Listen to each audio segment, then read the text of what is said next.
बाहर से शांत, ठंडी, स्थिर, लेकिन सतह के ठीक नीचे एक उबलती हुई दुनिया। इंडोनेशिया का सेमेरू और इथियोपिया का हेलीगुब्बी, दो महाद्वीप, दो ज्वालामुखी और दो ऐसे धमाके जिन्होंने इंसानों को याद दिलाया कि इस ग्रह का दिल अभी भी धड़क रहा है और आग से भरा हुआ है। सेमेरू ने 13 किलोमीटर तक आग की नदियां बहाई। हेलीगुब्बी ने सिर्फ कुछ सेकंड में 15 किलोमीटर ऊंचा राख का गुब्बार आसमान में भेजा। 12,000 साल की खामोशी एक ही पल में टूट गई। लेकिन असली सवाल ये नहीं कि ये ज्वालामुखी क्यों फटे। सवाल ये है, धरती की गहराइयों में आखिर चल क्या रहा है और क्या आने वाले सालों में ऐसे विस्फोट और भी बड़े होंगे। आज हम खोजेंगे इन ज्वालामुखियों की असली कहानी, उनकी बनावट, उनकी ताकत और वह रहस्य जिसके कारण कहीं चट्टानें पिघलती हैं और कहीं हजारों साल बाद भी ज्वालामुखी जीवित हो उठते हैं। इंडोनेशिया के जावा द्वीप पर खड़ा माउंट सेमेरू बाहर से एक आम पहाड़ दिखता है, लेकिन उसके भीतर धरती का सबसे बड़ा रहस्य उबल रहा होता है। 19 नवंबर की दोपहर ठीक 2 बजे के आसपास पहाड़ के भीतर जमा मैग्मा अचानक फट पड़ा। कुछ ही मिनटों में 6,500 फीट ऊंचाई तक राख का काला गुब्बार आसमान में छा गया और 13 किलोमीटर दूर तक दौड़ता हुआ पायरोप्लास्टिक फ्लो यानी आग का तूफान गांवों की तरफ बढ़ने लगा। लोग भाग रहे थे, अलार्म बज रहे थे और सेमेरू साबित कर रहा था कि धरती आज भी जिंदा है। इथियोपिया के एक शांत, सूखे से दिखने वाले पठार पर सदियों से सोया हुआ एक ज्वालामुखी पड़ा था, हाईली गुब्बी। स्थानीय लोग इसे बस एक पुराना पहाड़ मानते थे। वैज्ञानिक इसे डोरमेंट वोल्केनो कहकर फाइलों में दर्ज कर चुके थे। माना जाता था कि इसने आखिरी बार करीब 12,000 साल पहले लावा उगला था। इतने लंबे सन्नाटे के बाद किसी को अंदाजा भी नहीं था कि ये पहाड़ फिर से जाग सकता है। फिर एक दिन बिना किसी बड़ी चेतावनी के धरती ने करवट ली। जमीन हल्की हल्की कांपने लगी। गैस सेंसरों ने असामान्य रीडिंग दिखाना शुरू की और कुछ ही पलों में हेलीगुब्बी ने आसमान की तरफ अपना क्रोध उछाल दिया। राख का गुब्बार 15 किलोमीटर की ऊंचाई तक पहुंच गया। काले धुएं और राख ने इथियोपिया के आसमान को ढक लिया। सूरज की रोशनी मध्यम हो गई। सल्फर डाइऑक्साइड और अन्य गैसें हवा में घुलने लगी, जिनका असर सिर्फ अफ्रीका तक सीमित नहीं रहा। कुछ ही दिनों में मौसम उपग्रहों ने जो तस्वीरें भेजी, उन्होंने दुनिया को चौंका दिया। हेलीगुब्बी की राख और गैसों का बादल हजारों किलोमीटर दूर भारत तक पहुंचने लगा। रिपोर्टों में आया कि इसकी पतली राख की परत दिल्ली और पंजाब के आसमान तक दर्ज की गई। कई उड़ान मार्ग बदले गए, कुछ फ्लाइटें रद्द करनी पड़ी। यह सिर्फ एक ज्वालामुखी विस्फोट नहीं था, यह एक याद दिलाने वाला झटका था कि चाहे 12,000 साल बीत जाएं, धरती कभी सच में खामोश नहीं होती। हम रोज जो जमीन पर चलते हैं वह हमें ठोस और स्थिर महसूस होती है, लेकिन सच ये है कि हमारी धरती की बाहरी परत यानी क्रस्ट कई विशाल टुकड़ों में टूटी हुई है, जिन्हें हम टेक्टोनिक प्लेट्स कहते हैं।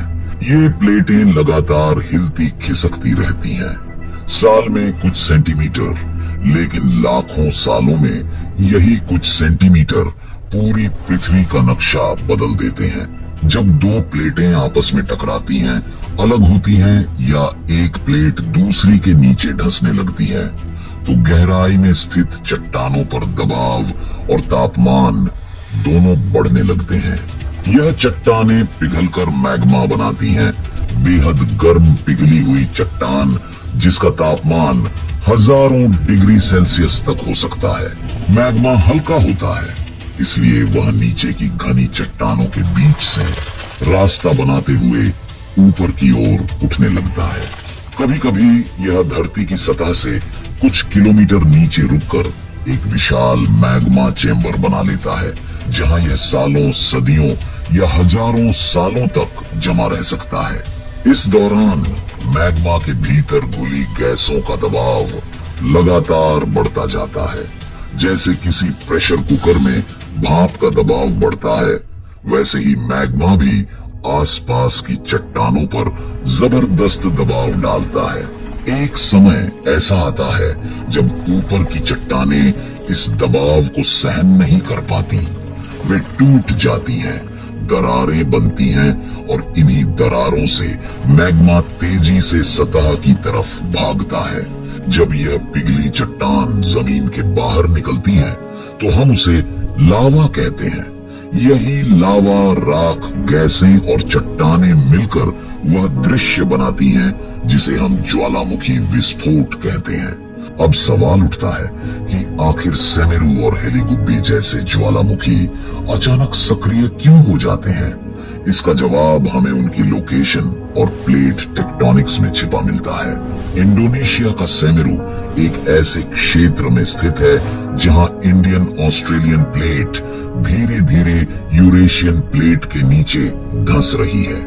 इस प्रक्रिया को सबडक्शन कहते हैं। जब एक प्लेट दूसरी के नीचे जाती है तो उसके साथ समुद्री तल की ठंडी पानी भरी चट्टानें भी गहराई में पहुंचती हैं।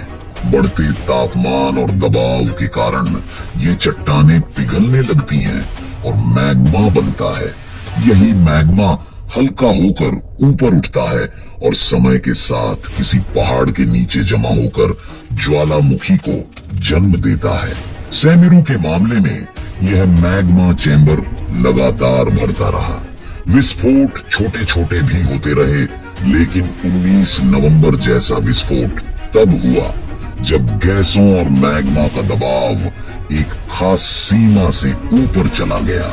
दूसरी तरफ इथियोपिया का हेलीगुब्बी ईस्ट अफ्रीकन रिफ्ट सिस्टम के पास स्थित है, जहां प्लेटें आपस में अलग हो रही हैं। जब प्लेटें अलग होती हैं तो उनके बीच की जगह में गहराई से मैग्मा ऊपर उठने लगता है। यह क्षेत्र धीरे धीरे खिंच रहा है, फैट रहा है और नया क्रस्ट बन रहा है। इसी प्रक्रिया के दौरान कभी कभी पुराने सोए हुए ज्वालामुखी भी दोबारा सक्रिय हो जाते हैं। हेलीगुब्बी की 12,000 साल बाद हुई जागृति इसी रिफ्टिंग प्रक्रिया और गहराई में जमा दबाव का नतीजा है। दोनों ज्वालामुखी अलग अलग प्लेट सीमाओं पर हैं, लेकिन दोनों के विस्फोट का कारण एक ही है, धरती के भीतर ऊर्जा का संतुलन बिगड़ना। हम अक्सर ज्वालामुखी की एक ही तस्वीर सोचते हैं, एक नुकीला पहाड़ और ऊपर से निकलती आग। लेकिन वैज्ञानिकों की नजर में ज्वालामुखी सिर्फ एक तरह का नहीं है। धरती पर पाए जाने वाले ज्वालामुखी, उनकी बनावट, लावा और विस्फोट के तरीके के आधार पर कई श्रेणियों में बंटे हैं, जिनमें से 4 मुख्य प्रकार सबसे ज्यादा महत्वपूर्ण माने जाते हैं। पहला, शील्ड वॉल्केनो। ये धरती के शांत दैत्य हैं। ये ऊंचाई में बहुत ज्यादा बड़े नहीं, लेकिन चौड़ाई में सैकड़ों किलोमीटर तक फैल सकते हैं। इनका लावा पतला और कम चिपचिपा होता है, इसलिए यह तेजी से बहता है और दूर तक फैल जाता है। विस्फोट आमतौर पर कम धमाकेदार होते हैं। हवाई का मौना लोआ इसका क्लासिक उदाहरण है। दूसरा, स्ट्रेटो या कंपोजिट वॉल्केनो। यही वह श्रेणी है जिसमें सेमेरू आता है। ये ऊंचे खड़ी ढलानों वाले नुकीले शिखर वाले ज्वालामुखी होते हैं। इनमें लावा ज्यादा चिपचिपा होता है, जो आसानी से नहीं बहता और वेंट के आसपास जमा होता रहता है। जब दबाव बढ़ता है तो यह बेहद विस्फोटक रूप में फटता है। राख, चट्टानें, गैसें, सब कुछ एक साथ बाहर आता है। तीसरा, सिंडर कोन वॉल्केनो। ये छोटे लेकिन तेज होते हैं। ऊंचाई आमतौर पर 300 से 400 मीटर। सिर्फ एक मुख्य वेंट से लावा और राख ऊपर फेंकी जाती है, जो आसपास छोटे पहाड़ जैसा ढेर बना देती है। चौथा, लावा डोम। इनमें बहुत चिपचिपा लावा होता है जो दूर तक बह नहीं पाता। ज्वालामुखी के मुंह पर ही गुंबद जैसा ढांचा बना लेता है। कभी कभी यही जमा हुआ गुंबद अचानक ढह जाता है और तेज विस्फोट पैदा कर सकता है। हर प्रकार का ज्वालामुखी अपने तरीके से खतरनाक और वैज्ञानिकों के लिए जरूरी संकेतक है। इंडोनेशिया को अगर आप सिर्फ हरे भरे जंगलों, समुद्र तटों और टूरिस्ट डेस्टिनेशन के रूप में जानते हैं तो तस्वीर अधूरी है। असलियत यह है कि यह देश धरती के सबसे खतरनाक भूकंपीय जोन पर बना है, जिसे हम कहते हैं ring of fire. Ring of fire प्रशांत महासागर के चारों ओर फैला एक विशाल घेरा है, जहां कई टेक्टोनिक प्लेटें आपस में टकराती, फिसलती और एक दूसरे के नीचे धंसती रहती हैं। यही कारण है कि दुनिया के करीब 75 से 80% सक्रिय ज्वालामुखी और लगभग 90% बड़े भूकंप इसी इलाके में होते हैं। इंडोनेशिया इस घेराबंदी के ठीक बीचों बीच बैठा है। इसके नीचे Indian Australian plate, Eurasian plate, Pacific plate और कुछ छोटी माइक्रो प्लेट्स लगातार एक दूसरे के साथ जंग लड़ रही हैं। इस जंग का परिणाम है मैग्मा का अनवरत उत्पादन, नई नई ज्वालामुखीय श्रृंखलाएं और बार बार होने वाले विस्फोट।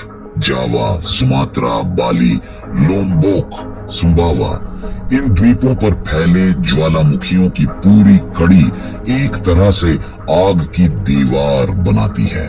मेरापी, क्राकाटोआ, तंबोरा और सेमेरू जैसे नाम सिर्फ जियोग्राफी की किताबों में लिखे शब्द नहीं हैं, बल्कि ऐसे पर्वत हैं जिन्होंने लाखों जिंदगियों को प्रभावित किया, जलवायु बदल दी और इतिहास की दिशा मोड़ दी। इंडोनेशिया में ज्वालामुखी सिर्फ खतरा नहीं, एक दैनिक वास्तविकता है। यहाँ के लोग राख, भूकंप और विस्फोटों के बीच जीना सीख चुके हैं, लेकिन सेमेरू जैसे विस्फोट हर बार एक नई याद दिलाते हैं कि रिंग ऑफ फायर के इस भूभाग पर बसना मानो धरती के दिल के ठीक ऊपर घर बनाना है। जब हम ज्वालामुखी विस्फोट की बात करते हैं तो दिमाग में सबसे पहले लावा की धाराएं आती हैं, लेकिन असलियत इससे कहीं ज्यादा खतरनाक और जटिल है। हर विस्फोट कई स्तरों पर विनाश लेकर आता है। पहला, बहता हुआ लावा। ये पिघली हुई चट्टान 1000 डिग्री सेल्सियस से ज्यादा गर्म होती है। अपने रास्ते में आने वाले घरों, सड़कों, जंगलों, फसलों सबको निगलती चली जाती है। हवाई के किलावा में सैकड़ों घर लावा के नीचे दफन हो गए। सेमेरू के आसपास गांवों में भी यही गर्म धाराएं लोगों की जिंदगी बदल गई। दूसरा, पायरोप्लास्टिक फ्लो। ये शायद ज्वालामुखी का सबसे भयानक चेहरा है। गैस, राख और चट्टानों का 800 डिग्री सेल्सियस तापमान वाला बादल, जो 100 किलोमीटर प्रति घंटा से भी तेज गति से ढलानों पर नीचे दौड़ता है। इससे भागना लगभग असंभव है। सेमेरू में यही आग का तूफान 13 किलोमीटर तक विनाश का निशान छोड़ता चला गया। तीसरा, ज्वालामुखीय राख। यह राख मुलायम नहीं बल्कि कांच जैसे नुकीले सूक्ष्म कणों से बनी होती है। सांस के जरिए अंदर जाए तो फेफड़ों को नुकसान पहुंचा सकती है, फसलों को नष्ट कर सकती है और हवाई जहाजों के इंजन तक बंद कर सकती है। हेलीगुब्बी की राख तो हजारों किलोमीटर दूर तक दर्ज की गई। चौथा, जहरीली गैसें, CO2, SO2 और अन्य गैसें निचले इलाकों में जमा होकर जानलेवा साबित हो सकती हैं। इतिहास में कई ऐसी घटनाएं दर्ज हैं जहां गैसों ने पूरे के पूरे गांव खत्म कर दिए। 5वां, लाहौर और कीचड़ के सैलाब। राख जब बर्फ या बारिश के पानी के साथ मिलती है तो भारी कीचड़ बनाती है जो नदी की तरह दौड़कर पूरे शहरों को दफन कर सकती है। 6वां, भूकंप और सुनामी। कई बार ज्वालामुखी गतिविधि के साथ भूकंप और समुद्र के नीचे विस्फोट से सुनामी भी पैदा हो जाती है। जब भी हम ज्वालामुखी की कल्पना करते हैं तो दिमाग में आग, राख और तबाही की तस्वीर उभरती है, लेकिन प्रकृति की कहानी हमेशा एक तरफा नहीं होती। जिस ज्वालामुखी से विनाश आता है उसी से जीवन की कई बुनियादी जरूरतें भी पूरी होती हैं। सेमेरू और हेलीगुब्बी सिर्फ 2 ज्वालामुखी नहीं, 2 सबक हैं। एक एशिया से, दूसरा अफ्रीका से, लेकिन दोनों की गूंज पूरी दुनिया ने सुनी।